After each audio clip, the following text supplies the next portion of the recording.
পাঁচটি ইসলামী ব্যাংকের গ্রাহকদের জন্য একটি দারুণ সুখবর দিল বাংলাদেশ ব্যাংক তথা বাংলাদেশ সরকার। এই সংক্রান্ত বিভিন্ন রকম পত্রপত্রিকাগুলো বিভিন্ন রকম প্রতিবেদন প্রকাশ করে। আপনারা স্ক্রিনে যেটা দেখতে পাচ্ছেন, আমরা আজকে আলোচনা করব মূলত বিডি নিউজ 24 নামক একটি পত্রিকার প্রতিবেদন নিয়ে। প্রতিবেদনের শিরোনামে যেমনটি বলা হচ্ছে, পাঁচটি ইসলামী ব্যাংকের আমানত ফেরত নিয়ে সংসদে নানা প্রশ্ন হয়েছে এবং বলা হচ্ছে অর্থমন্ত্রীর পক্ষ থেকে স্কিম অনুযায়ী আমানতকারীদের অর্থ ফেরত দেওয়া হচ্ছে এবং দাবি করছেন মূলত অর্থমন্ত্রী আমির খসরু মাহমুদ চৌধুরী। তো কি বলছেন মূলত অর্থমন্ত্রী, কি বলা হচ্ছে এই সংবাদ প্রতিবেদনে, কি বলা হচ্ছে মূলত গ্রাহকদের পক্ষ থেকে, এই সংক্রান্ত বিস্তারিত তথ্য জানাবো আজকে ভিডিওতে। পত্রিকায় যেমনটি বলা হচ্ছে, বেসরকারি খাতে শরীয় ভিত্তিক পাঁচটি ব্যাংক একীভূত হয়ে গঠিত সম্মিলিত ইসলামী ব্যাংকের আমানতকারীরা কবে, কতটুকু এবং কোন শর্তে টাকা ফিরে পাবেন তা নিয়ে সংসদে বিভিন্ন রকম প্রশ্ন উত্তর একাধিক সংসদ সদস্য কথা বলেছেন। স্পিকার হাফিজ উদ্দিন আহমেদের সভাপতিত্বে বুধবার সংসদের প্রশ্ন উত্তরে অর্থমন্ত্রীর কাছে অন্তত 6 জন সংসদ সদস্য নানা বিষয়ে অগ্রগতি জানতে চান এই পাঁচটি ইসলামী ব্যাংকের বিষয়ে। এবং এর মধ্যে ব্যাংক খাতে তারল্য সংকট, আমানতকারীদের টাকা ফেরত, কথিত হেয়ার কাট, সম্মিলিত ইসলামী ব্যাংক চালু হওয়া এবং বিদেশে পাচার হওয়া অর্থ উদ্ধারের অগ্রগতির মতো বিষয় নিয়ে আলোচনায় ছিল সংসদে। অর্থমন্ত্রী আমির খসরু মাহমুদ চৌধুরী বলেন, export import bank of Bangladesh PLC বা এক্সিম ব্যাংক, ফার্স্ট সিকিউরিটি ইসলামী ব্যাংক পিএলসি, গ্লোবাল ইসলামী ব্যাংক পিএলসি, সোশ্যাল ইসলামী ব্যাংক পিএলসি এবং union bank PLC bank resolution scheme 2025 এর আওতায় আনা হয়েছে। এসব ব্যাংকের দায় এবং সম্পদ সম্মিলিত ইসলামী ব্যাংকের হস্তান্তর করা হয়েছে জানিয়ে তিনি বলেন, স্কিম অনুযায়ী আমানতকারীদের অর্থ ফেরত দেওয়া হচ্ছে। অর্থমন্ত্রী যে 5 ব্যাংকের কথা সংসদে বলেছেন, সেগুলো আর্থিক সংকটে এবং নানা অব্যবস্থাপনায় বিপর্যস্ত হয়ে পড়েছিল। তাদের একীভূত বা মার্জ করে গঠন করা হয়েছে সম্মিলিত ইসলামী ব্যাংক পিএলসি। অনেক শাখার সাইনবোর্ড ইতিমধ্যে পাল্টে ফেলা হয়েছে। গেল 1 ডিসেম্বর ব্যাংকটিতে চূড়ান্ত লাইসেন্স দেয় নিয়ন্ত্রক সংস্থা বাংলাদেশ ব্যাংক। ব্যাংকের মোট 35,000 কোটি টাকার পরিশোধিত মূলধনের মধ্যে সরকার দেয় 20,000 কোটি টাকা।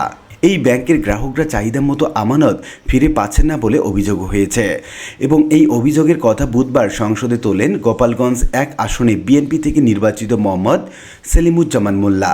তিনি জানতে চান, অর্থ সংকটের কারণে যেসব ব্যাংক তারল্য সংকটে রয়েছে এবং গ্রাহকের টাকা বা আমানত ফেরত দিতে হিমশিম খাচ্ছে, সেগুলো সংকট নিরসনে বাংলাদেশ ব্যাংক কোনো পদক্ষেপ নেবে কিনা। জবাবে অর্থমন্ত্রী বলেন, রেজুলেশনের আওতায় থাকা 5 ব্যাংকের আমানতকারীদের অর্থ ফেরত দেওয়া হচ্ছে। আমানত সুরক্ষা আইন 2026 অনুযায়ী ওই 5 ব্যাংকের গ্রাহকদের সর্বোচ্চ 2 লাখ টাকা করে পরিশোধ করা হচ্ছে।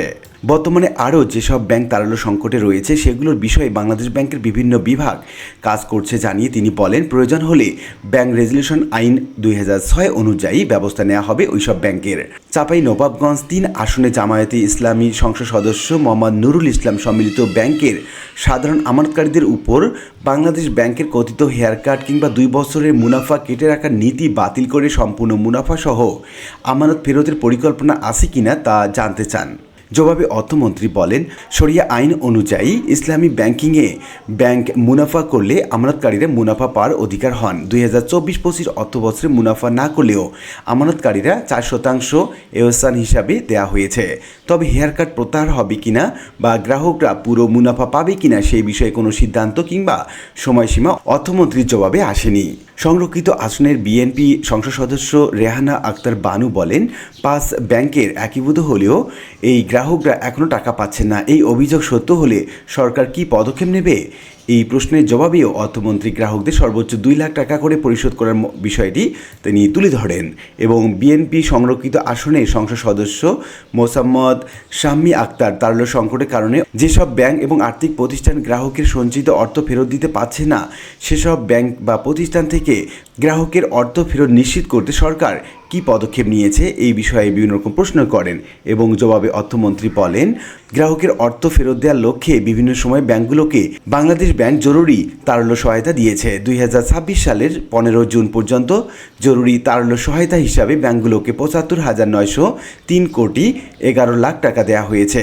কুড়িগ্রাম 1 আসনে জামায়াতে ইসলামীর সংসদ সদস্য মোহাম্মদ আনারুল ইসলাম জানতে চান, দেউলিয়ার পথে থাকা ব্যাংকগুলো সচল করতে লুট হওয়া অর্থ পুনরুদ্ধারে সরকারের কোনো আলাদা পরিকল্পনা আছে কিনা এই বিষয়ে অর্থমন্ত্রী বলেন, ব্যাংকিং খাতে অনিয়ম এবং দুর্নীতির কারণে সৃষ্ট খেলাপি ঋণের টাকা অবৈধভাবে বিদেশে পাচার হওয়ার ক্ষতিগ্রস্ত প্রায় 30টি ব্যাংক ঋণের অর্থ উদ্ধারে উদ্যোগ নেওয়া হয়েছে এবং তিনি বলেন, পাচার হওয়া অর্থ উদ্ধারে ব্যাংকগুলো 9টি আন্তর্জাতিক আইনি প্রতিষ্ঠানের সঙ্গে নন ডিসক্লোজ এগ্রিমেন্ট সই করে নো উইন নো ফি শর্তে নিয়োগ প্রক্রিয়া শুরু করেছে। প্রথম পর্যায়ে 6টি কেস নিয়ে এই কার্যক্রম শুরু হয়েছে। সেগুলো হলো সাইফুজ্জামান চৌধুরী, এস আলম, বেক্সিমকো, শিকদার, নাসা এবং ওরিয়ন গ্রুপ। এই কার্যক্রম আরও সম্প্রসারণের পরিকল্পনা আছে বলে সংসদে তুলে ধরেন এই অর্থমন্ত্রী। এবং তারপর আমরা দেখতে পাচ্ছি জামালপুর 3 আসনের সংসদ সদস্য মোহাম্মদ মোস্তাফিজুর রহমান বাবুল সম্মিলিত ইসলামী ব্যাংক পূর্ণাঙ্গভাবে কার্যকর এবং সচল করতে মন্ত্রণালয়ের পরিকল্পনা জানতে চান। এ বিষয়ে অর্থমন্ত্রী বলেন, সম্মিলিত ইসলামী ব্যাংকের পরিচালনা পর্ষদের চেয়ারম্যান নিয়োগ দেওয়া হয়েছে এবং তিনি দায়িত্ব নিয়েছেন। পর্ষদে পরিচালক নিয়োগ দেওয়া হয়েছে। ব্যবস্থাপনা পরিচালক নিয়োগের জন্য মনোনয়ন চূড়ান্ত হয়েছে এবং নিয়োগ প্রক্রিয়া চলমান রয়েছে। ব্যাংকটি পূর্ণাঙ্গভাবে চালু করতে সাংগঠনিক কাঠামো, চাকরি বিধিমালা, আইটি, সিবিএস, জনবল এবং শাখা একীভূতকরণ এবং সেই সঙ্গে company secretary, chief finance officer and chief technology officer নিয়োগের প্রক্রিয়া চলছে বলে তিনি জানান।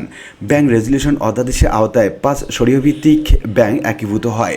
অধ্যাদেশটি আইনে রূপ দিতে গত এপ্রিলে সংসদে পাশ হয় ব্যাংক রেজুলেশন বিল। ওই বিলের সময় নতুন 18 ক ধারা নিয়ে বিতর্ক হয়। ওই ধারায় রেজুলেশনের আগে থাকা শেয়ারধারী বা বাংলাদেশ ব্যাংকের কাছে উপযুক্ত বিবেচিত অন্য পক্ষকে শর্ত সাপেক্ষে ব্যাংকের শেয়ার সম্পদ এবং দায় পুনঃধারণ বা ধারণের সুযোগ রাখা হয়েছে। চাঁদপুর 3 আসনের সংসদ সদস্য শেখ ফরিদ আহমেদের প্রশ্নের জবাবে অর্থমন্ত্রী আমির খসরু মাহমুদ চৌধুরী তিনি বলেন, বাংলাদেশ ব্যাংকের পরিসংখ্যান অনুযায়ী দেশে ব্যাংক হিসাবের সংখ্যা 19,52,51,232টি। অর্থমন্ত্রী হিসাবে মোট ব্যাংক হিসাবে সঞ্চয়ী হিসাব 17,79,50,465টি আর ঋণ হিসাবে সংখ্যা অনুযায়ী 1,53,767টি। শেখ ফরিদের প্রশ্নের জবাবে অর্থমন্ত্রী বলেন, 2026 সালের মধ্যে শতভাগ প্রাপ্তবয়স্ক নাগরিককে আর্থিক অন্তর্ভুক্তির আওতায় আনার উদ্দেশ্যে সরকার জাতীয় আর্থিক অন্তর্ভুক্তি কৌশল বা NFIS প্রণয়ন করেছে। তিনি বলেন, দেশে বর্তমানে আর্থিক অন্তর্ভুক্তির হার 64.50%।